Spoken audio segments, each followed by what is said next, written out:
I recently read Stolen Focus by Johann Hari. Focus equals fulfillment. Without deep focus, we fail to complete rewarding projects and settle for shallow work. Without sustained focus on a big goal, we wander through life. To paraphrase Viktor Frankl, what man needs is to strive and struggle for a worthwhile goal. And without internal focus, we lack the self-awareness to know what worthwhile goals to pursue. Therefore, to find fulfillment, we need 3 forms of focus: spotlight, starlight, and daylight. A steady spotlight allows us to focus long enough on a task to make meaningful progress or acquire valuable insights. Starlight helps us see our North Stars, our worthwhile long-term goals. And daylight helps us monitor our day-to-day actions and build the self-awareness we need to know which long-term goals to pursue. Unfortunately, our spotlight, starlight, and daylight are getting dimmer by the day, thanks to 2 troubling trends: the great acceleration and the gradual deprivation. Troubling trend number 1, the great acceleration. In 2013, a discussion in the top 50 trends on Twitter trended on average for 17.5 hours. 3 years later, a top 50 discussion trended for just 11.9 hours on average. The fire hose of information we're exposed to every day forces us to skim information impatiently, which reduces our desire to go deep on a subject or tackle challenging work. Just think back to a time today or yesterday that you skimmed through a huge amount of information, like when you went through a backlog of email, caught up on your group chats, browsed the latest news, scanned a few Reddit posts, or scrolled through social media. Did that rapid skimming leave you calm, present, and willing to do deep work? And how much of the information you consumed do you remember now? Scientists who study professional speed readers consistently find that more speed leads to less comprehension. They also find that the faster people read, the more likely they are to gloss over challenging and complex material. Johann Hari says, "My desire to absorb a tsunami of information without losing my ability to focus was like my desire to eat at McDonald's every day and stay trim, an impossible dream." The size and capacity of the human brain hasn't significantly changed in 40,000 years. Troubling trend number 2, the gradual deprivation. Over the last 100 years, the National Sleep Foundation estimates that the average sleep per night has dropped by 20%, and it's getting worse. In 2017, Netflix CEO Reed Hastings admitted that his company's goal was to keep us up at night watching shows and movies. He said, "We compete with sleep, and we're winning." Companies like Netflix, Facebook, and Google have long used armies of engineers to capture our attention and delay our sleep every night. But today, companies are deploying advanced AI that have learned from millions of hours of human behavior to optimize content and shorten our sleep even more. TikTok is just the first example of how addictive AI-driven content can be. If we have a 6 a.m. wake-up time, we might assume that going to bed at midnight instead of 10:30 won't be a big deal, because we're only losing 20% of our sleep. The problem is that 80% of our REM sleep occurs in the final 20% of the required 7-8 hours we need each night. During REM sleep, we process and organize the information we absorb during the day, and if we miss 80% of our REM sleep, we go into the next day feeling mentally full and unable to concentrate and easily absorb new information. Sleep researcher Matthew Walker has found that 10 days of 6 hours of sleep a night was all it took to become as impaired in performance as going without sleep for 24 hours straight. So how do we counteract these troubling trends? Well, the first step is awareness. When we are aware that rapidly skimming information breeds impatience, which can spill over to our projects and relationships, we will be more inclined to act. We'll be like the frogs in the pot of water that's getting hotter, that realize it's time to hop out. The first thing we must do to prevent our attention from being boiled away is to abstain from checking our phones when we wake up and refrain from turning on the fire hose of information for at least 60 minutes.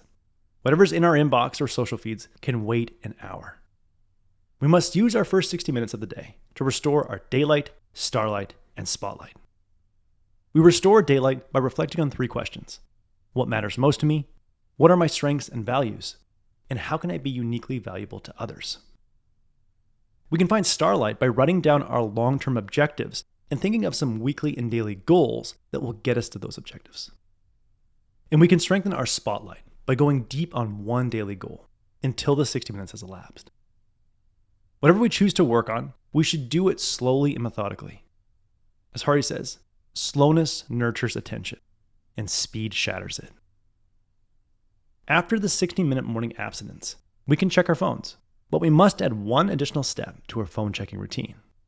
When we unlock our phone, we must open up our favorite ebook reader app first and read a few paragraphs of a book before checking email, group chats, stock prices, news feeds, social media feeds, or going into our browser. If we use this book-first approach when we check our phones, we will condition deeper focus because books encourage us to go progressively deeper on a subject by reading well-researched content in a linear fashion, rather than manically skipping from one thing to another.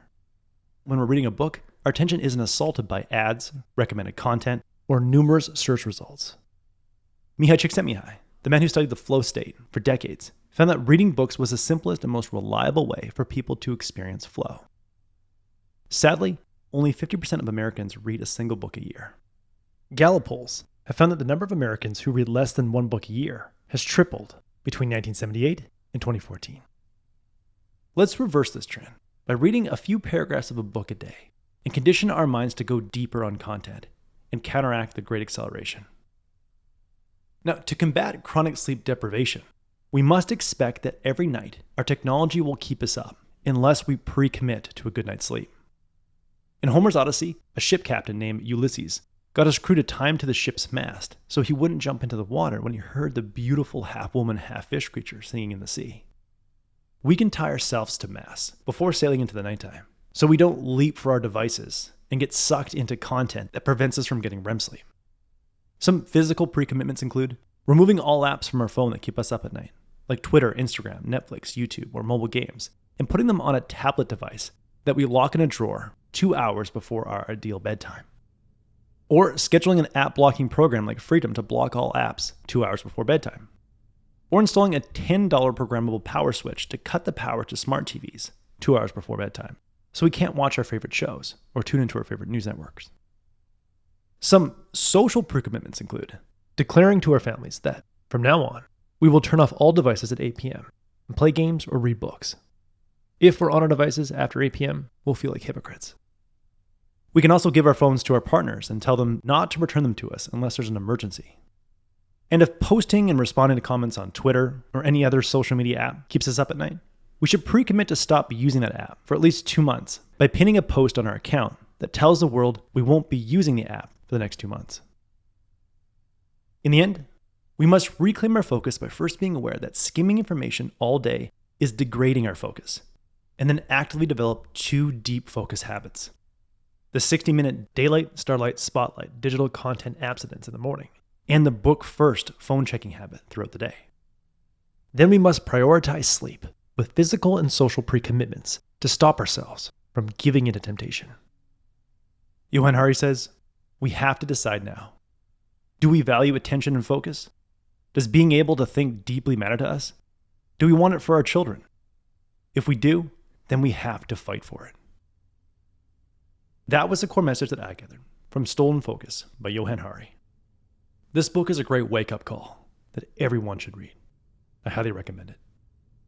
If you would like a one-page PDF summary of insights that I gathered from this book, just click the link below and I'll be happy to email it to you. If you already subscribe to the free Productivity Game email newsletter, this PDF is sitting in your inbox. If you like this video, please share it. And as always, thanks for watching and have yourself a productive week.